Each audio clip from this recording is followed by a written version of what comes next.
Liquor కేసులంటూ విచారణ చేస్తున్న sit. బేసిక్‌గా వీళ్ళు ఏం తేలుస్తున్నారో, ఏం చేస్తున్నారో తెలియదు గానీ, ఎందుకంటే నెలలు నెలలు జైల్లలో ఉంచుతున్నారు. ఉంచి న్యాయస్థానాలకు ఆధారాలేమీ సమర్పించడం లేదు. సమర్పించకపోగా వీళ్ళు ఏం ఆధారాలు? సాక్షుల వాంగ్మూలాలు, సహా నిందితుల వాంగ్మూలాలు. ఇవి 2 సమర్పించి ఇవే బలమైన ఆధారాలు మీరు పరిగణలోకి తీసుకోవాల్సిందే అని న్యాయస్థానాల మీదే ఒత్తిడి తీసుకొని వస్తూ ఉన్నారు. ఇవే బలమైన ఆధారాలు మీరు పరిగణలోకి తీసుకోవాలి అని. అసలు ఇవి ఒకరి బెయిల్ అడ్డుకోవడం కోసం ఉపయోగపడవని సుప్రీంకోర్టు ఎప్పుడో చెప్పింది. అందుకని వీళ్ళేం ఆధారాలు ఇవ్వలేదని చెప్పి ఏసీబీ కోర్టు డిఫాల్ట్ బెయిల్లే ఇచ్చేస్తూ ఉన్నారు. ఇచ్చేస్తున్నా వీళ్ళేమీ పెద్దగా ఆధారాలుగానే ఏమో జైల్లో ఉంచుతున్నారు. ఉంచి ఏం ఆధారాలు వీళ్ళు ఒక్కటన్నా మేము విచారణలో ఈ ఆధారం దొరికిందని చెప్పి కోర్టుకి ఇచ్చింది లేదు. వీళ్ళ కస్టడీలో ఉన్న వాళ్ళతో బలవంతంగా వాంగ్మూలాలు తీసుకోవడం, ఇంకెవరినో బెదిరించి వాంగ్మూలాలు తీసుకుంటున్నారని చెప్పి వీళ్ళు విమర్శలు ఎదుర్కొంటూ ఉన్నారు. అవి తప్ప వీళ్ళు చేసిన విచారణ ఏముంది? ఏం లేదు. అందరూ మాస్టర్ మైండ్ అంటారు. ఒక ఆధారం ఎవరు? కోర్టు డిఫాల్ట్ బెయిల్ ఇస్తాయి.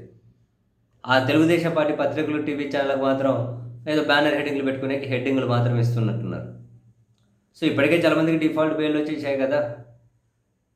ఈ క్రమంలో చెవిరెడ్డి భాస్కర్ రెడ్డి, సజ్జల శ్రీధర్ రెడ్డి, వెంకటేష్ నాయుడు వీళ్ళ ముగ్గురు కూడా బెయిల్ పిటిషన్లు దాఖలు చేస్తే దాని మీద వాదోపవాదాలు జరిగే చివరికి వాదనలు ముగించి తీర్పు రిజర్వ్లో ఉంచారు.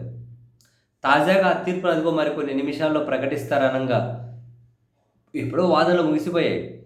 ఇద్దరు సిద్ధార్థ లూథ్రావా అటువైపు నుంచి పుంకాలుగా వాదించారు.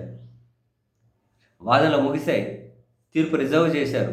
అదిగో ఇప్పుడు తీర్పు తాజాగా ఇక ప్రకటిస్తారు, 8వ తేదీ ప్రకటిస్తారు మరికొన్ని నిమిషాల్లో అనంగా అప్పుడు సిట్టు ఒక పిటిషన్ వేసింది.